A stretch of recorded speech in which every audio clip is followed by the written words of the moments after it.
I see people in the comments already. KJD, I see you. This is a comment for Dr. Kambanda towards the end of the show.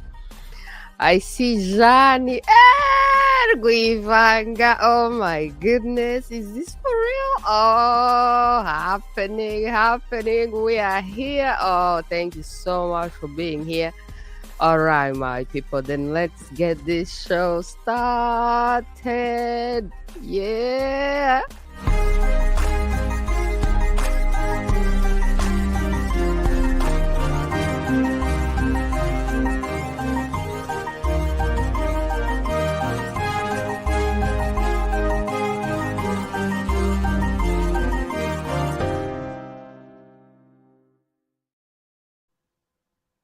My people, how you doing? Ausares, Louise UWACU in the building. Ooh, how you doing, my people? How you doing? I'm so happy to be here. I'm so happy to see all the people who are watching already in the chat. Yo, we're gonna have a great show today. All right, my people. So on the program, we're going to bring in our first guest in a second. But before we bring in our first guest in a second, we're going to talk about mothers today. Before we talk about mothers, I would like to comment. It's a new month. It's June. To me, it's Humility Month. And I would like to comment on something happening in the African community or Uganda specifically. Joe Biden talking about how he is possibly going to sanction Uganda because they have a new anti-gay law, you know. So I would like to say something about this a little bit. Now, what is weird is how America chooses to sanction Uganda over the anti-gay law. But in Uganda, they have a criminal dictatorship led by Museveni, who came to power through war. And he's been in power for so long, for so many years. And he has committed so many crimes. And his policies in Congo have destroyed over 10 million people. His policies, along with Rwanda, along with the USA, UK, they have supported him for so many years, and they have destroyed over 10 million lives, 500,000 women destroyed, raped. And the United States does not sanction these criminal dictatorships, the criminal dictatorship in Rwanda, the criminal dictatorship in Uganda, but then they talk about sanctioning him over an anti-gay law, you know? Like, so 10 million lives don't matter. 500,000 women raped, destroyed doesn't matter. They don't sanction these criminals, but they have an anti-gay law, then they want to sanction this country. This makes African very suspicious. Like, the priority of America and the West is the gay agenda, and they don't care about human lives. They don't care about women issues. And it's only when you speak about the gay agenda that, the West now wants to mobilize itself. And I think even the criminal dictator in Uganda knows this. So to avoid and to escape accountability and responsibility on the fact that he is a criminal dictator who has destroyed millions of lives and who has refused to leave power peacefully, who changes the constitution so he can stay in power, instead of the people focusing on that and him being held accountable for that, he wants to hide behind the gay, anti-gay agenda. And so he distracts people by creating this anti-gay law and agenda, which is not in the African culture, which the African culture has never said that they're going to come into your bedroom and look at what kind of sex that you're having. And if you're not having the right kind of sex, they're going to sentence you as a criminal and you're going to die. This is also not in the African culture. You know what I mean? The African culture supports marriage, children, women. And this is what we're going to talk about today. Women having children. This is what the African culture supports. But at the same time, the African culture doesn't go after people because they're gay or not. So, and the African culture considers that someone who is a criminal, whose policies have exterminated over 10 million lives, is the one who should go in front of justice, is the criminal who should go in front of justice, and he should not get away with his crimes hiding behind the gay thing. And also America bringing criminals into power in Uganda, in Rwanda, not sanctioning them for over millions and millions of people that they killed and sanctioning them over gay issues. We reject all that nonsense, my people. Distraction, distraction, distraction. So anyways, this brings me to the topic that we have today. We're going to talk about mothers. We have our guest here today, and she's going to tell us what she does for mothers. And we're talking about women having children and having not children naturally. That's what we're talking about. That's what the African culture is about. That's what civilization is about. Civilization is built on the family. This is what the African culture has been practicing for thousands of years. The family is men, women, children. This is the African culture. This is the foundation of our civilization. All right, my people. So let's bring in our guest and keep talking about it. Thank you so much. All right. Kaurina DANU. Hello, thank you so much for having me on your show. Wow. What do you think about all the things that I just said? And then we're going to jump into your work. You work with mothers, you help mothers give birth naturally. You are a doula. You're going to explain to people what that means. And then let's be here. And then first let's tell people also where you're from. So yeah, I'm in Canada now, been here a long time, but originally I'm from Singapore. Born and grew up in Singapore, and my mom is her ancestry is from Sri Lanka. Yes. Yeah, and what you said was exactly correct. Like when women are being attacked and people don't care, politicians don't care, that just damages the whole society, because women are the center of societies. We're the center of communities. And when women are empowered, families thrive and societies thrive.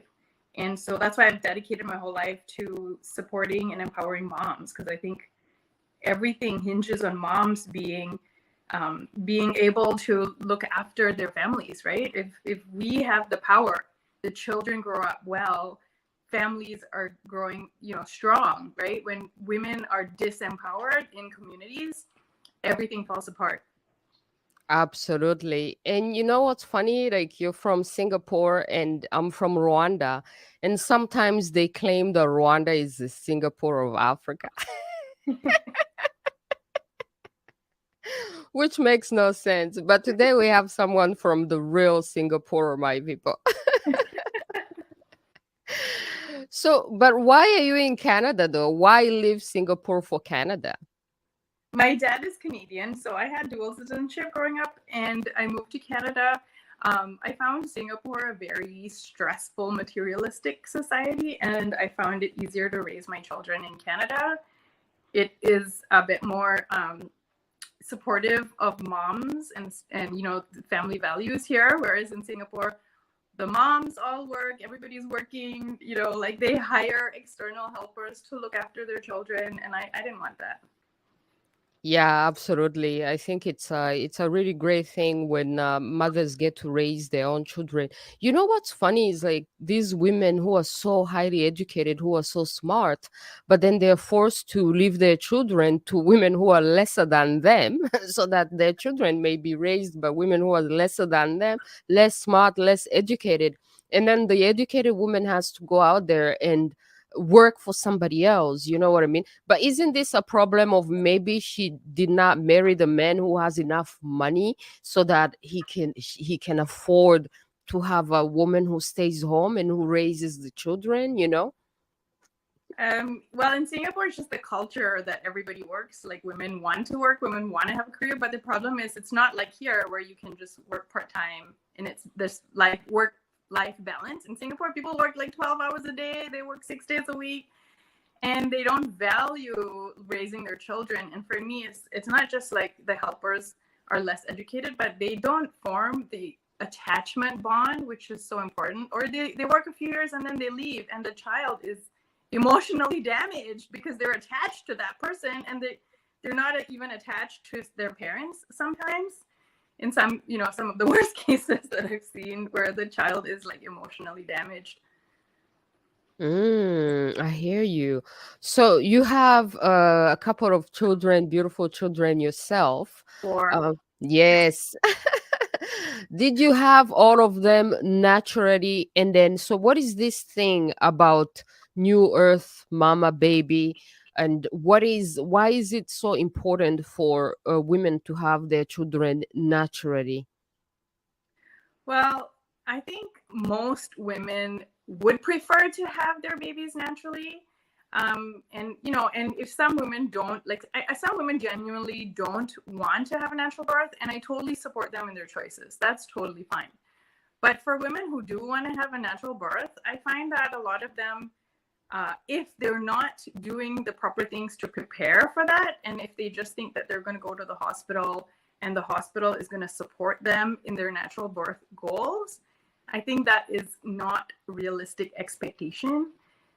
Look at the hospitals today. They're overwhelmed. They're in like emergency mode, right? And they're not really, let's have this, help this woman have a natural birth. They're not thinking like that. They're like, we've got to get people through faster. Like, there's no time to wait. Sometimes birth can take a long time, right? Like hours and hours and days sometimes.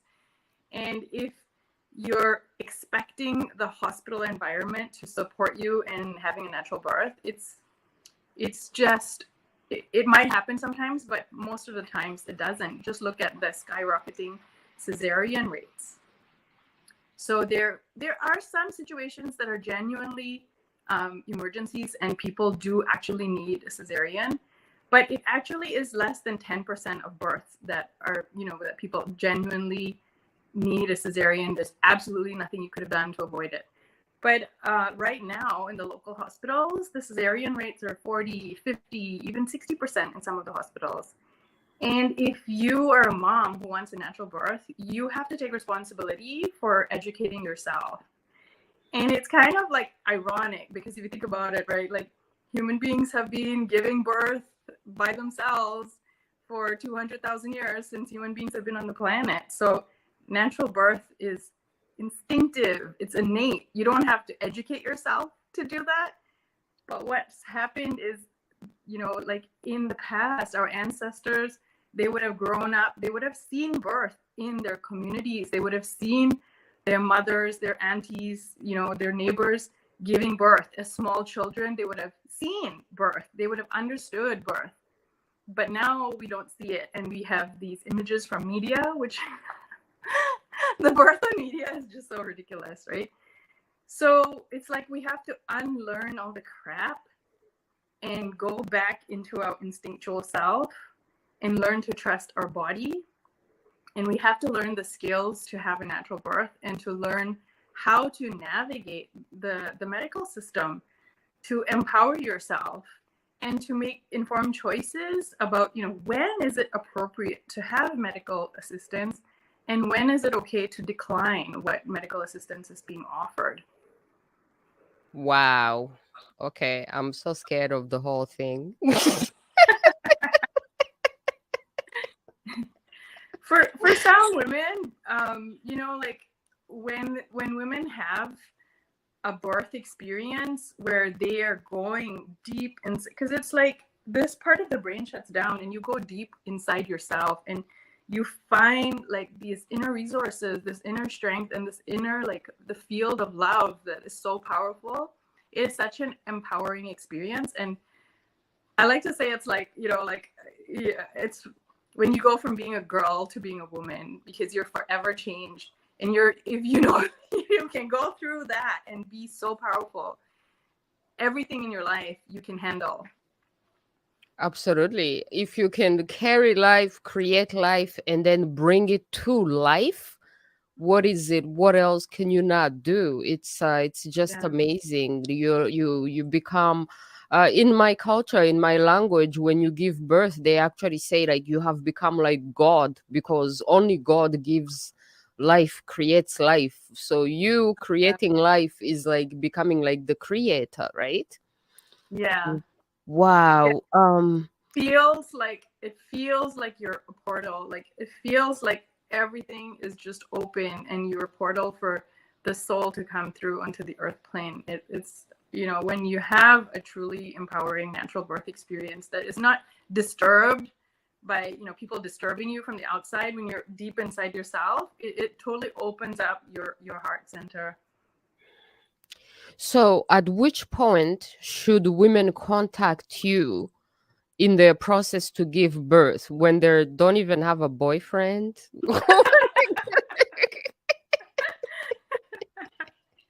That's hilarious. Or when they accidentally fell pregnant, you know? Yeah. I've had women contact me the day they do their pregnancy test and they're like, oh, I'm pregnant. I need to get a doula.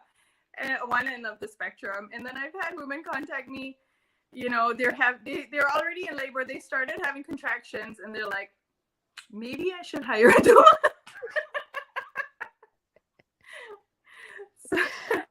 Okay, if you're having contractions, it's a bit late, but they can still contact you even then. Yes. And I also have prenatal classes online, so women anywhere in the world can access this information to give them the tools to have a natural birth. So I heard, this is stuff that I read, at some point, that it's actually there's actually a spiritual aspect of it. When you have a cesarean versus when you have a natural birth, it's preferable to have a natural birth, because the child has to fight to come out, and the child learns resistance and challenge from that get go, versus when you have a cesarean and they have to cut the woman and go in and pluck the child out, and then they compare it a little bit to the egg. An egg has to, the child has to break out themselves from the egg. You don't go break the egg to take out the chick from the egg, right? So like, what do you think about that? So like, spiritually, if you are born through cesarean or naturally, there's a difference. And maybe in this world that we live in, which is anti-spiritual, I may say, maybe that's exactly what they want. That's exactly why they're doing so many cesareans, and that's why someone like you, people like you, are even rare. Like, I don't even know people like you, you know what I mean? Yes.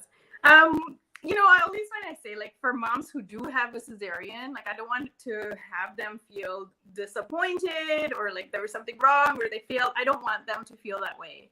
Right? Okay, But I you're do so want nice. people Okay. to have the skills to have a natural birth and increase their chances of having natural birth. But if they do have a cesarean, what we do say is, there's something called gentle cesarean. So from the spiritual perspective, the child coming into this body, they're conscious, they're intelligent. And when they are separated from the mother, they are crying because they're like, nah. So what we advocate for, even in the cesarean room, they do have to like check on the baby to make sure it's okay, it's breathing. And then we ask to bring the baby onto the mom's chest, skin to skin. So take out all the blankets and put the baby on the mom's chest. And they can do that even while the mom is being stitched up in the operating room. And then the baby becomes calm and it's on the mom's chest. It can smell the mom. It can hear the heartbeat. And it's like, that is like connecting, because the soul is coming from pure positive energy, and when it comes into love and connection, that sets the soul's path, right? Like love and connection. Whereas if it comes into pain and suffering, that sets in the limbic brain. Life is pain and suffering and dangerous and scary, right? But when it comes to the mom where it's supposed to be, then it's happy and it's soothed. And in regards to, you were talking about the like the egg and, you know, making its way out. It's interesting when you compare scheduled C-section, where there's no labor at all, and where mom has gone through hours of labor and then she has a C-section.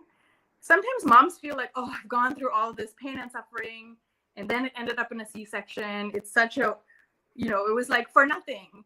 But it's actually not true, because the contractions of labor actually benefit the baby. The contractions squeeze all the nervous system of the baby and activates it and brings the soul into the body, so it's ready for life. It squeezes the fluid out of the baby's lungs, so it's ready to breathe. And the hormones, the stress hormones that the mom has, actually helps the surfactant of the baby's lungs, the final layer inside the lungs, to be laid down, so that when the baby is born, it can breathe air. Because of course, in utero, it's not breathing air. It is the contractions that actually help finalize the inside of the baby's lungs so that it can breathe air. So babies that are born after hours of labor and then they have a C-section don't have so much of a problem breathing. Whereas babies that are born by scheduled C-section, where there was no labor at all, they do have a higher rate of respiratory issues. Wow. And if you think from a soul perspective, right? If it was a scheduled C-section with no labor at all, who knows where the soul is? And then suddenly the baby is taken out, and it's like in this earth plane, and the soul has to come into the baby's body, and it's disoriented. So there is benefit to labor. It is actually activating the entire nervous system of the baby. And the hormones of the mother is preparing it for breastfeeding, because everything is controlled by hormones. So when the labor happens, the mom is able to switch into the breastfeeding hormones. With no labor, it takes longer for the breast milk to come in because of the hormones. Wow. Okay, I'm still scared.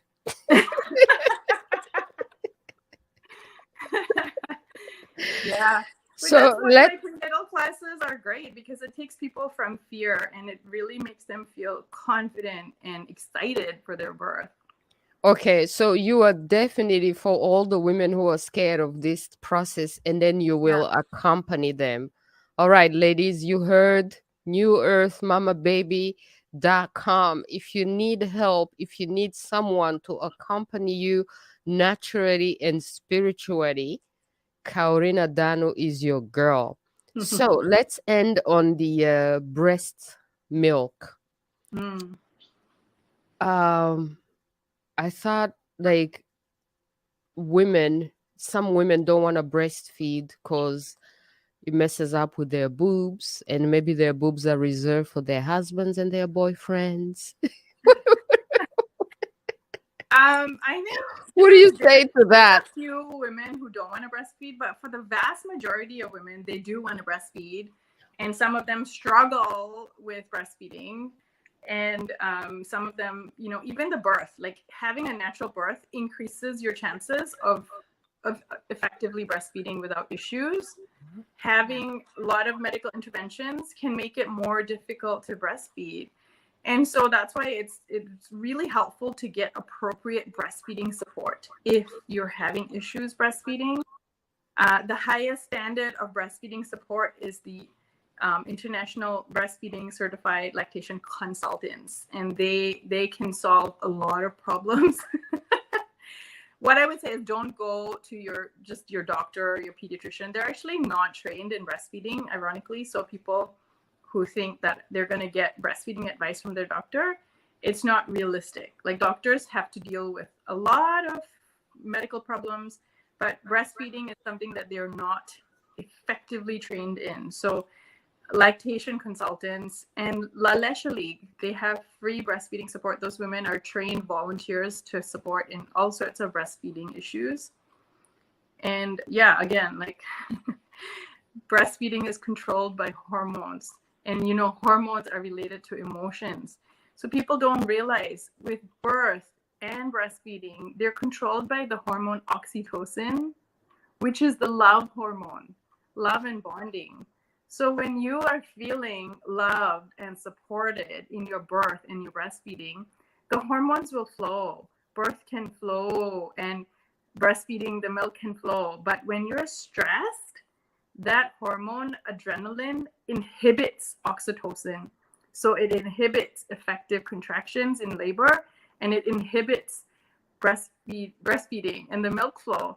So if there are people that are trying to like feed the baby's crying, and they're like, I've got no milk. It's not that you don't have milk. It's that the stress hormones are actually inhibiting your breast milk from coming out. Wow. What about women who have already messed up their breast and by faking the breast, who have fake boobs? And then there's also a question from the audience, Denise Mikanya. Thank you for being here. They also say that babies born under C-section have a risk of overweight and diabetes. Is that true? I would think that it's a small risk. It's not a significant risk. There are like significant risks with babies born by cesarean, such as higher rate of respiratory issues and allergies and those kinds of things, because when the baby comes through the vaginal canal, it has the flora and fauna populates the baby's gut. So by cesarean, it actually misses out on that. So that's why it's extra important if the baby's born by cesarean to make sure you breastfeed. So breastfeeding will actually populate the baby's gut properly. So it will actually help reduce the risk of diabetes and overweight, because formula is very different than breast milk. Breast milk is alive. It's living. It corresponds to the baby's needs. Like when the baby's breastfeeding, the mother's breast will actually sense if the baby's dehydrated, or if the baby's sick, or if the baby's hungry, and it will change the milk appropriately. Does it need more water? Does it need more protein? Does it need more fats? Does it need more antibodies? So it is important to value, our God-given, because like nature has designed everything perfectly. So the more in line with nature, the more like it's just going to be so much easier. Wow, that is so beautiful. That is so amazing. Thank you so much for sharing. Now, nature, we call it Imana in our culture.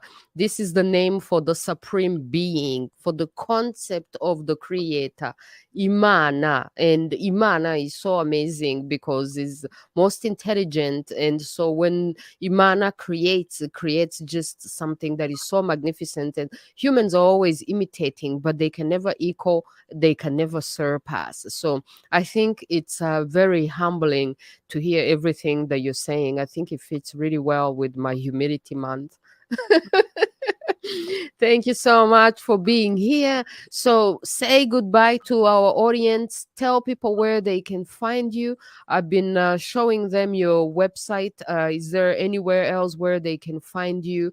And if anything that you haven't said that you would want to say, this is your moment. Thank you so much for being here. Yeah, if I can offer a discount coupon for your for your viewers. And do I say it, or do I put? Yes, go ahead, say it. So it's U&I, like how it's spelled, U&I 25. So it's a 25% off discount code, and that includes my prenatal class as well as my, emotional well-being support for moms. Yes. All right, my people, you hear me? I got you a discount. We got a discount for you. You want natural mama services? Go ahead, get your natural mama services. And then you mention U&I 25. You're going to get 25% discount on the services. Thank you so much, Kaurina DANU. I wish you all the best. And everyone who wants to be a mom, I wish them all the best. It's a great thing. It's a great service. And obviously, we owe all our mothers our lives, right? So thank Yeah. you so much for being a mother and helping a mother. Appreciate it so much. All right. Goodbye. Thank you. Thank you, thank you, thank you. All right, my people, that concludes our English section. Thank you so much for being here. I see your comments. Jani, thank you, Kaurina. Thank you so much. Denise Mikanya, sending love. Thank you, Kaurina, sending love from natural mothers. Yes, my people. All right, my people. So let's conclude this show and let's move into the French section. All right, my people.